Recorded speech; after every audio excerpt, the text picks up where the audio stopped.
पसमानदा समाज की, उसका कोई से है? आप पूरे देश में, आपके नेता, कांग्रेस पार्टी के नेता पूरे देश में चिल्ला चिल्ला के कह रहे हैं जातीय गणना कराइए, जनगणना कराइए। तो कराइए, तो मुसलमान के पसमानदा के आप खिलाफ कहां हैं? अगर उनको हक दिया जा रहा है और उनको अधिकार दिया जा रहा है। आपको बता देते हैं, आपको बता देते हैं, आपकी सेकुलरिज्म की एक कांग्रेस पार्टी के एक नेता का कल हम देखे अखबार में एक बयान छपा हुआ है कि जेडीयू सेकुलर पार्टी है, उसको देखना है। अरे जेडीयू को और नीतीश कुमार को आपके सेकुलरिज्म के सर्टिफिकेट की आवश्यकता नहीं है, उसकी आवश्यकता नहीं है। आपको हम एक बात बता देते हैं, सेकुलरिज्म की आपकी परिभाषा है समाज को वोट के लिए बांटो, भावना की राजनीति करो और वोट लेके देश पर राज करो और राज करो। यह आपका सेकुलरिज्म का परिभाषा है। नीतीश कुमार जी का और जेडीयू के सेकुलरिज्म की परिभाषा है कि बिना कोई विवाद किए हुए काम करो, समाज के हर वर्ग के लिए काम करो। आपने तो इस देश में बहुत दिन शासन किया। आपको एक मिनट सुनिए जयप्रकाश जी, आपको बता देते हैं, बिहार में नीतीश कुमार जी 20 साल से बिहार के मुख्यमंत्री हैं। आजादी के बाद से आपने कब तक शासन किया? कांग्रेस पार्टी ने बिहार में कब तक शासन किया? आजादी के बाद से नीतीश कुमार जी ने 20 वर्षों में मुसलमानों के हक में जो काम किया, आजादी के बाद से आज तक नहीं हुआ। क्या हुआ? मुसलमानों के लिए नीतीश कुमार जी ने तालमी मरकज बनाया, हुनर योजना चलाई। भागलपुर दंगा हुआ था, किसके राज में हुआ था? वेणुगोपाल जी, आपके राज में हुआ था। क्या न्याय किया था आपने मुसलमानों के लिए? नीतीश कुमार जी ने एनडीए के राज में भागलपुर के दंगा पीड़ितों को न्याय देने का काम किया। यह काम नीतीश कुमार जी ने किया। आपका सेकुलरिज्म की क्या परिभाषा है? नीतीश कुमार जी ने पूरे बिहार के कब्रिस्तान की घेराबंदी करा दी। आप तो आजादी के बाद से इतना दिन शासन किए, कौन सा काम आपने किया बिहार में और मुसलमानों के हक में, ये बता दीजिए। लेकिन नीतीश कुमार जी वोट के लिए राजनीति नहीं करते हैं और नीतीश कुमार जी ने मुसलमानों के हक में बिहार में जितना काम किया, भारतीय जनता पार्टी उसकी भागीदार रही। भारतीय जनता पार्टी के समर्थन से ये काम हुआ। आप कहां खड़े हैं जयप्रकाश जी? ऐसे ही चिल्पो करते रहिए, कुछ होना जानी नहीं है। तो इसलिए आज वक्फ संशोधन बिल के माध्यम से मुसलमानों के, पसमानदा समाज के मुसलमानों के लिए, जो पिछड़े वर्ग के मुसलमान हैं, जो गरीब तबके के मुसलमान हैं, जो मुसलमान में भी सबसे निम्न वर्ग के मुसलमान हैं, उनको भी आज न्याय देने का काम हो रहा है। तो आपको चिल्पों बम मचा रहे हैं, आप हल्ला कर रहे हैं, आप नैरेटिव सेट कर रहे हैं, जैसे लगता है कि इस देश में कोई तूफान आने वाला है। अरे तूफान नहीं आने वाला है। इस देश के पसमानदा समाज के मुसलमान कल नरेंद्र मोदी के साथ खड़े होंगे कि इनके शासनकाल में हमको न्याय मिला। आप कहां नजर आइएगा? नैरेटिव सेट करते रहिए। और उसके बाद आप बताइए, महिला सशक्तिकरण की बात करते हैं, बड़ा चिल्लाते हैं महिला सशक्तिकरण के लिए कि महिलाओं को सशक्त करना है, कांग्रेस पार्टी महिलाओं को सशक्त करती है। अरे कहां महिलाओं को? मुसलमान समुदाय में महिला नहीं है क्या? मुसलमान समुदाय में महिला नहीं है?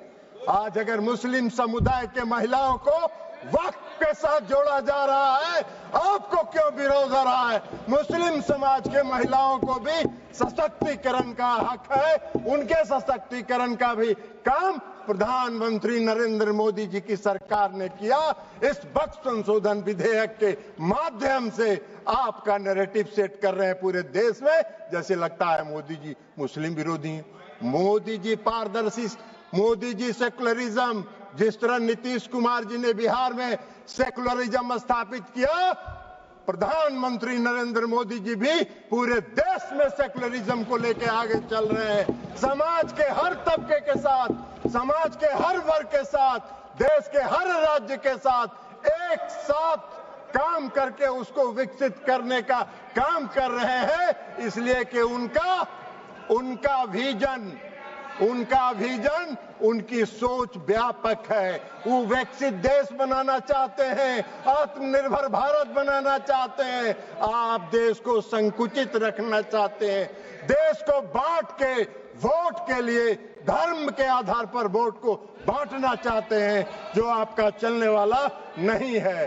अभी चर्चा हो रही थी, बहुत लोगों ने कहा इस संशोधन के माध्यम से डीएम को अधिकार क्यों दे दिया गया। बहुत लोगों ने सिविल प्रोसीजर कोड तक की बात करी, हमको हंसी आ रही थी। सीपीसी से क्या लेना देना है? गाय का सील भैंस में, भैंस का सील सिंह जो है गाय में लगा रहे हैं। अरे भाई, इस देश में रेवेन्यू के रिकॉर्ड्स का कस्टोडियन कौन होता है? इस देश में रेवेन्यू के रिकॉर्ड्स का कस्टोडियन डिस्ट्रिक्ट मजिस्ट्रेट होता है, और डिस्ट्रिक्ट मजिस्ट्रेट को अगर यह अधिकार दिया गया था, कोई गलत नहीं था, लेकिन फिर भी आपने उसका विरोध किया। तो भाई सरकार ने सोचा कि चलिए आपके विरोध को मान लेते हैं, और उससे बड़े अधिकारी को दे दिया ये अधिकार। लेकिन रेवेन्यू के रिकॉर्ड्स का कस्टोडियन जिलाधिकारी होता है। आपका अगर झगड़ा होगा, मेरी संपत्ति का अगर झगड़ा होगा, वेणुगोपाल जी आपकी संपत्ति का किसी से झगड़ा होगा, तो कहां जाते हैं आप? खतियान देखने के पास? किसके पास जाते हैं? वही डिस्ट्रिक्ट मजिस्ट्रेट के यहां, वही डिस्ट्रिक्ट मजिस्ट्रेट की अदालत में जाते हैं।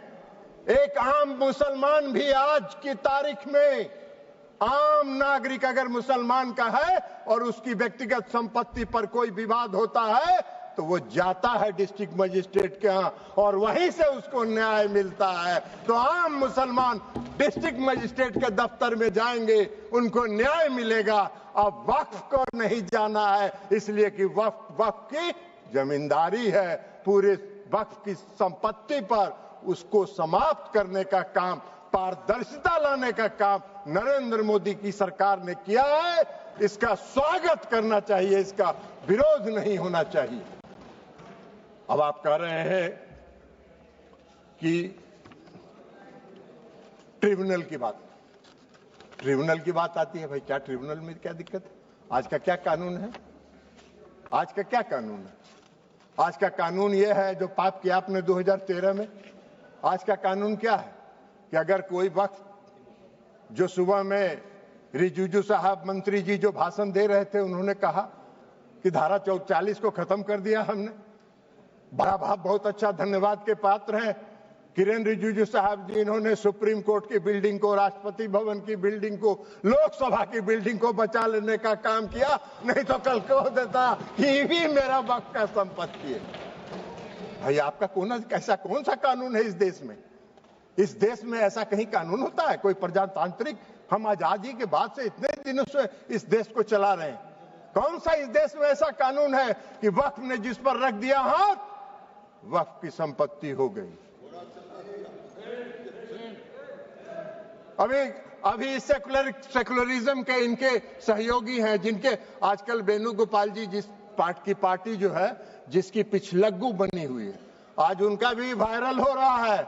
इसी लोकसभा में उनका दिया हुआ भाषण वायरल हो रहा है, जिन्होंने कहा है कि पूरे डक बंगला चौक को पटना के वक्फ वालों ने कब्जा करके रख लिया है। सख्त कानून बनना चाहिए और उन लोगों को विदा करना चाहिए। तो यही तो आपका है, यही आपका है, वायरल है। जरा बाहर निकल के वेणुगोपाल जी देख लीजिए, नहीं हो तो बोलिएगा हम भेज देंगे, मेरे पास भी है, हम भी भेज देंगे आपको, देख लीजिएगा। तो आप वक्फ की संपत्ति में तो अगर आज समाप्त कर दिया उस धारा को, तो बड़ा बढ़िया काम किया। हम धन्यवाद देते हैं रिजिजू साहब के, जिन्होंने इस देश को बचा लिया और इस देश के कई लोगों को इस शिकंजे में फंसने से बचा लेने का काम इन्होंने किया है, इसलिए हम उनको धन्यवाद देते हैं। अब ट्रिब्यूनल की बात है। ट्रिब्यूनल का क्या था भाई? कल इस कानून के तहत ट्रिब्यूनल में जाइए, ट्रिब्यूनल में जाके आप साबित करिए कि वक्फ का संपत्ति नहीं है, ये मेरा संपत्ति है। और उसको 5 साल तक 10 साल तक ट्रिब्यूनल सुनता रहेगा और एक बार ट्रिब्यूनल फैसला दे दिया कि वक्त वाले सही है, अब फिर कहीं नहीं जाइए, फिर उसी में रिवीजन फाइल करिए। यही तो आज का कानून था जिसको खत्म करके इस सरकार ने पारदर्शिता लाने के लिए सिर्फ इंडिविजुअल को भी नहीं, अगर वक्त को भी कोई शिकायत है तो वह भी अपील में जा सकता है, उसको भी आजादी मिल गई है। दो तरफा मामला साफ है। अब चलिए, जो सही होगा वही होगा, और यही काम नरेंद्र मोदी जी करते हैं, पारदर्शिता लाते हैं। आपको पारदर्शिता से चिढ़ है, आपको पारदर्शिता से नफरत है, तो इसमें मोदी जी क्या करें? उनका चेहरा आपको खराब लगता है तो मोदी जी क्या करेंगे? आपको पसंद नहीं है, उनके काम की प्रशंसा किया करिए। इसलिए आज जो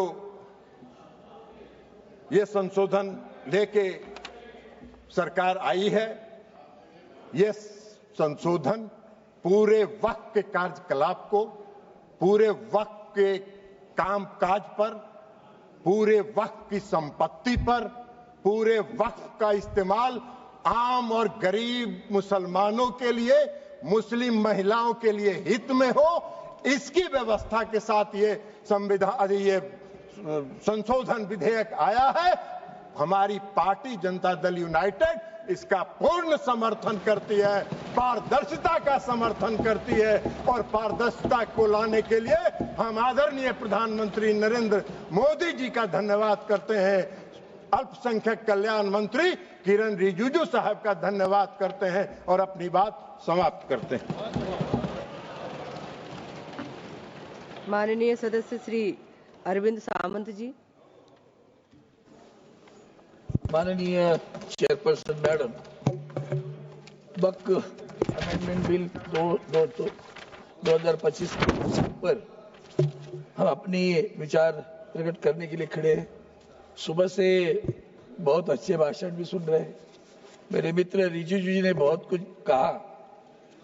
सबसे बड़ी बात है कि मैं खुद भी जेपीसी में था, और दुर्भाग्य की बात है कि जेपीसी में आखिर तक क्लॉज बाय क्लॉज चर्चा कभी नहीं हुई, और यही कारण था क्योंकि जेपीसी में हमने देखा कि नॉन स्टेक होल्डर्स को भी बुलाया जाता था। अब ऐसी स्थिति में आप जब एक आध बिल लाते हो तो आपका उद्देश्य क्या है, आप क्या चाहते हो? और ये देखने के बाद हर वक्त हमें महसूस हुआ है आप लोगों की कतनी और करनी में बहुत फर्क होता है। आपको जो बिल लाने में किसी को न्याय देने की प्रक्रिया नहीं है आपके मन में।